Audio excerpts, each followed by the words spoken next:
को 2 बजे पुलिस वाले मेरे को फ़ोन किए, गाड़ी मेरी पूरी तरह जल के खाक हो गई है। दो चीजें इस केस में देखने वाली, एक तो तरीके और एक इन्होंने क्या मांगा। महोदय बता कि ये OME रिपोर्ट क्या होता है, इसको पार्टी लेके आए कहाँ से? आपने चीज ये ऐसी एक मांग ली कि जाओ हिमालय पर्वत पर और वहाँ पर एक सेब का पेड़ है और जो सबसे टॉप वाला सेब है वो हमें चाहिए। किस्त वाले अलग परेशान कर रहे हैं, चोलामंडलम अलग परेशान कर रहा है। जितना होपलेस हो गया, मैं क्या करूँ, आत्महत्या कर लूँ, मेरे को समझ में नहीं आ रहा है।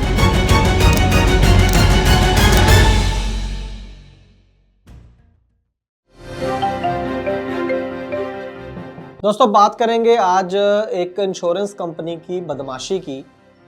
20-22 लाख रुपए का नुकसान हुआ है गाड़ी मालिक का और कोई भी गलती गाड़ी मालिक की नहीं है और किस तरीके से बहाने बनाकर उसका क्लेम रिजेक्ट कर दिया है। मैं क्यों कह रहा हूं कि बहाने बनाकर, वो मैं आपको बताऊंगा, क्योंकि अजीबोगरीब केस आया। पहली बार हम भी, जैसे हमारी कंपनी है ट्रांसपोर्ट मॉल, वो भी इंश्योरेंस में डील करती है, हजारों केस हम डील करते हैं, एज ए ट्रांसपोर्ट टीवी पर भी डील करते हैं, लेकिन इस तरीके की बात पहली बार सुनी है। और हमने भी कई और इंश्योरेंस कंपनियों में बात करी और सब हैरान है कि इस तरीके की बात पहली बार सुन रहे हैं कि कौन सा बहाना बनाकर किस तरीके से क्लेम देने से मना कर दिया है इस प्राइवेट इंश्योरेंस कंपनी ने। बहुत ही ज़रूरी मेरे हिसाब से, अगर आप एक गाड़ी के मालिक हैं तो आपको ज़रूर जानना चाहिए कि किस किस तरीके से कंपनियां बहाने बनाती हैं क्लेम ना देने के। क्योंकि एक बात याद रखिए कि इंश्योरेंस कंपनी को प्रॉफिट कैसे होगा, ज़्यादा से ज़्यादा प्रीमियम आए और कम से कम क्लेम जाए, तो जो बचेगा वो क्या है, वो इनका प्रॉफिट है। मैं तो ये कहूँगा कि फिर भी उसके अंदर ना एक लिमिट होती है बेशर्मी की कि किस हद तक जाती है एक इंश्योरेंस कंपनी क्लेम मना करने के लिए। कई बार जेन्युइन रीजन भी होते हैं, लेकिन कई बार ऐसे कारण बना दिए जाते हैं, ऐसी चीज़ें मांग ली जाती हैं जो गाड़ी मालिक दे ही नहीं सकता, जो एक आम आदमी दे ही नहीं सकता, और उसका बहाना बनाकर फिर ये क्लेम मना कर देते हैं। तो आइए आज देखते हैं आज की खास ग्राउंड रिपोर्ट, इसमें कौन सी ये कंपनी है और क्या बहाना बनाया गया और अब क्या रास्ता बचा है गाड़ी मालिक के पास। आइए शुरू करते हैं एक छोटे से ब्रेक के बाद। ट्रक हो या बस, टैक्सी हो या ऑटो, छोटा हाथी हो या पिकअप, इन सब का बीमा सिर्फ और सिर्फ ट्रांसपोर्ट मॉल से। बस गाड़ी की आरसी और पुरानी बीमा कॉपी ट्रांसपोर्ट मॉल ऐप में डालें या 90-831-90-831 पर व्हाट्सएप कर दें, तो गाड़ी का बीमा सिर्फ और सिर्फ ट्रांसपोर्ट मॉल से। ट्रांसपोर्ट टीवी पर आपका स्वागत है दोस्तों, मैं हूं मनिंदर सिंह और आप देख रहे हैं ग्राउंड रिपोर्ट। दोस्तों वीर प्रकाश तिवारी जी हैं, छत्तीसगढ़ के बिलासपुर के रहने वाले हैं। 2021 में टाटा 1512 नई गाड़ी खरीदी और 22 लाख रुपए की गाड़ी इनको पड़ी थी। 19 लाख रुपए का इसके ऊपर फाइनेंस था चोलामंडलम से और 45,750 रुपए की EMI ये भरते थे। सब ठीक चल रहा था। गाड़ी मध्य प्रदेश से एक लोड लेकर आती है छत्तीसगढ़ में गेहूं का, उसको अनलोड किया जाता है, शाम को गाड़ी फ्री हो जाती है। तो इनके घर से 2 किलोमीटर की दूरी पर एक ट्रांसपोर्ट नगर है, वहां पर वो गाड़ी को पार्क कर देते हैं, अपने घर चले जाते हैं। रात को 1:30 बजे गाड़ी में आग लग जाती है और आप देख सकते हैं कि आग लगने के बाद इस गाड़ी का क्या हाल हुआ। पूरी तरह से, खास करके जो सामने का एरिया है, जो इंजन है, जो कैबिन है, पूरी तरह से जल चुका है और एक तरीके से बिल्कुल कबाड़ हो गई है गाड़ी, जो भी थोड़ा बहुत कुछ इसमें बचा है। तो इसके बाद किसी के लिए भी ये दुख की घड़ी है और बहुत ज़्यादा परेशानी की घड़ी हो जाती है, जैसे नई गाड़ी आपकी जल जाए। फिर भी उसके बाद जो गाड़ी मालिक हैं वीर प्रकाश तिवारी जी, उन्होंने जो भी उसके बाद प्रोसेस थी वो करी। सबसे पहले पुलिस में इन्फॉर्म किया, उसके बाद इंश्योरेंस कंपनी में इन्फॉर्म किया और उसके बाद वो अपनी गाड़ी को उठवाकर क्रेन से शिवम मोटर प्राइवेट लिमिटेड है बिलासपुर में, वहाँ पर ले गए कि भी इसको गाड़ी ये दोबारा बन सकती है और नहीं बन सकती तो क्या इसमें टोटल लॉस वगैरह कितना है। तो वहाँ पर जो उन्होंने बिल बना के दिया, जो सर्वे भी हुआ, तो वो बना 23,75,157 रुपये का, कि 23,75,000 रुपये का नुकसान इसमें सीधा सीधा गाड़ी मालिक का हो गया है। और ये जो पूरी घटना मैं आपको बता रहा हूँ, ये पिछले साल सितंबर की घटना है। 10 सितंबर को आग लगी थी और 15 सितंबर को ये सर्वे हुआ कि 23,75,000 रुपये का इसके अंदर लॉस हो गया है।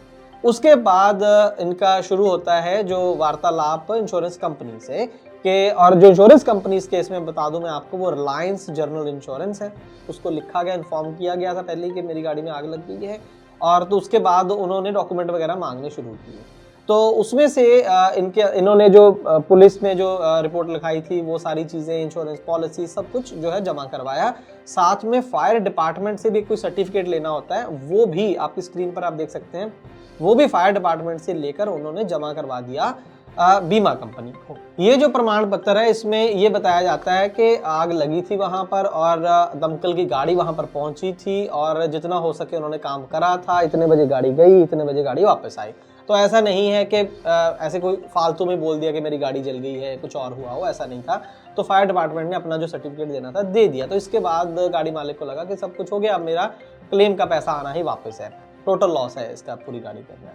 लेकिन उसके बाद एक ऐसी चीज मांग ली इस कंपनी ने, रिलायंस जनरल इंश्योरेंस ने, उन्होंने कहा कि एक सर्टिफिकेट चाहिए हमें ओईएम की तरफ से। ओईएम क्या होता है? ओरिजिनल इक्विपमेंट मैन्युफैक्चरर, जिसने वो इक्विपमेंट जो गाड़ी है वो बनाई हो। वो कौन है इस केस में? टाटा मोटर्स, टाटा मोटर की गाड़ी है। तो उनकी तरफ से एक पत्र चाहिए जिसमें ये लिखा हो कि इस गाड़ी में कोई खराबी नहीं थी, बस ये हमें एक सर्टिफिकेट चाहिए, उसके बाद हम आपको क्लेम दे देंगे।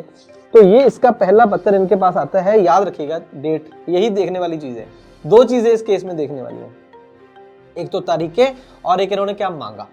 पहला पत्र आता है 12 नवंबर 2022 को। रिमाइंडर है कि आप जल्दी से जल्दी ये पत्र जमा करा दीजिए, नहीं तो फिर हम आपको क्लेम जो है वो नहीं दे पाएंगे। ठीक है, पहला रिमाइंडर हो गया 12 नवंबर को। उसके बाद दूसरा पत्र कब आता है? 15 नवंबर को, 3 दिन बाद। फिर कब आता है अगला? 18 नवंबर को। 16, 17 2 दिन छोड़े बीच में, 18 तारीख को। उसके बाद कब आता है फाइनल रिमाइंडर? 21/11, 2 दिन और छोड़े, 19, 20 और 21 को ये फाइनल रिमाइंडर आ जाता है। रिमाइंडर आपकी स्क्रीन पर है, मैं आपको पढ़ के सुनाता हूँ इसकी एक लाइन। ये तो लिखा है कि ओईएम रिपोर्ट चाहिए, ऊपर आप देख सकते हैं। We have asked you to comply with the pending documents in order to process your claim, OEM report. नीचे लिखा है please accord priority in compliance of the same forthwith in case the desired information or documents are not provided by you। अगर आपने ये document नहीं दिया by you within 7 days, 7 दिन के अंदर अंदर, it would be presumed, ये मान लिया जाएगा that you are not interested in pursuing the claim, कि आप इंटरेस्टेड नहीं है क्लेम लेने में। छोटा मोटा क्लेम है 20-22 लाख का, आप इंटरेस्टेड ही नहीं है।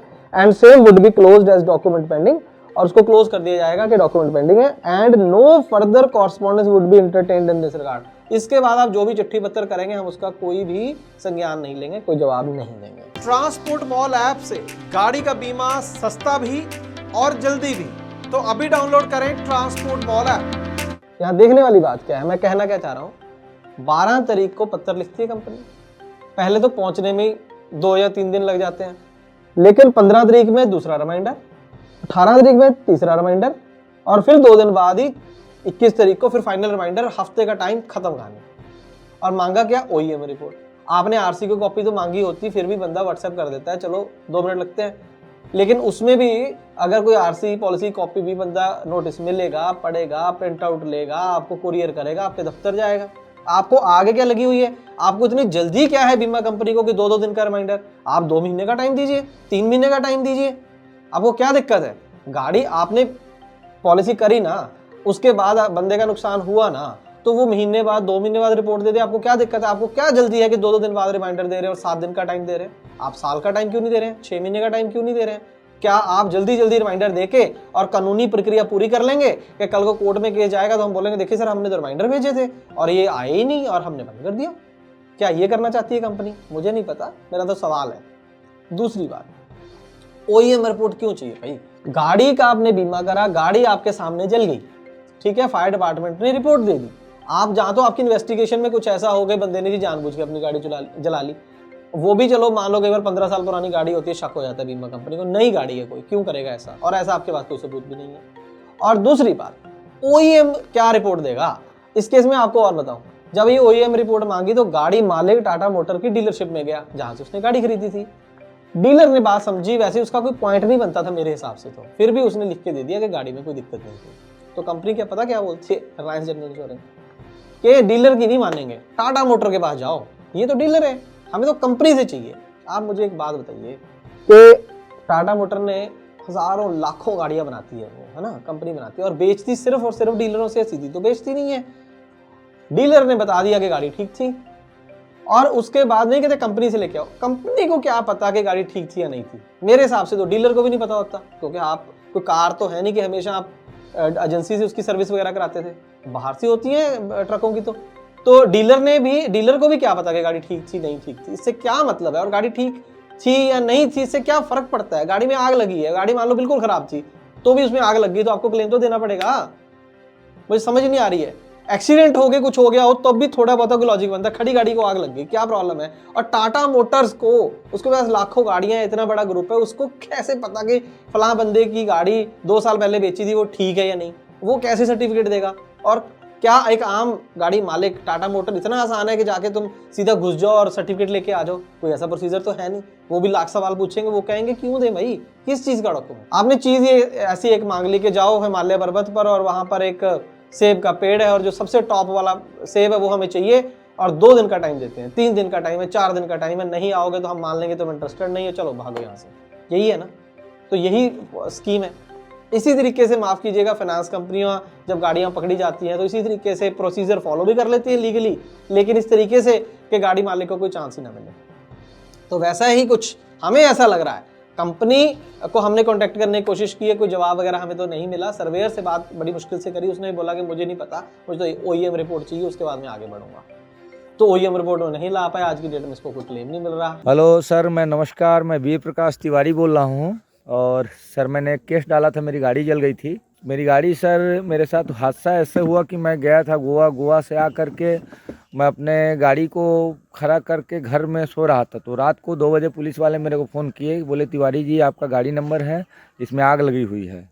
हम लोग सर जब स्पॉट पर गए तो देखे दमकल आकर के गाड़ी का आग बुझा चुका था। गाड़ी मेरी पूरी तरह जल के खाक हो गई है, जो मैंने ट्रांसपोर्ट टीवी में डाला भी हूँ। और सर मैं बहुत त्रस्त हूँ, मेरा दिमाग इस समय काम नहीं कर रहा है। मैं अपनी गाड़ी जो चला रहा हूँ उसको भी नहीं चला पा रहा हूँ। देखिए मैं खड़े करके रखा हूँ सर इस गाड़ी को, इसको भी नहीं चला पा रहा हूँ। मैं इतना होपलेस हो गया हूँ, मैं क्या करूँ, आत्महत्या कर लूँ, मेरे को समझ में नहीं आ रहा है।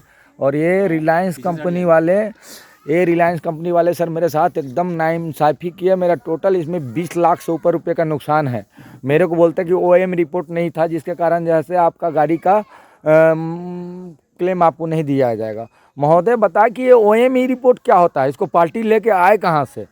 मैं इतना त्रस्त हूँ।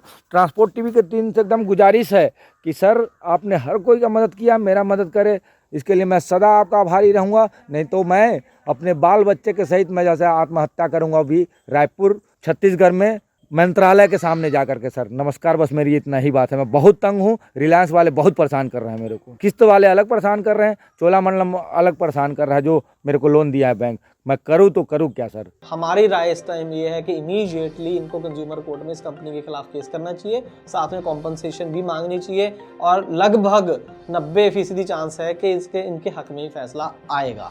ये बिना वजह एक तंग करने की कोशिश है और जितनी देर हो सके डिले हो सके इसमें वो करने की कंपनी की तरफ से कोशिश है। और आपको सलाह छोटी सी कि कई बार ऐसी बहुत सारी कंपनियां, मैं किसी का नाम नहीं लूँगा, कि 1000 रुपये सस्ती, 5000 रुपये सस्ती, 4000 रुपये सस्ती पॉलिसी कर ली, तब हम होता है कि यार जान छूटी, 4000 रुपये मेरा बच गया।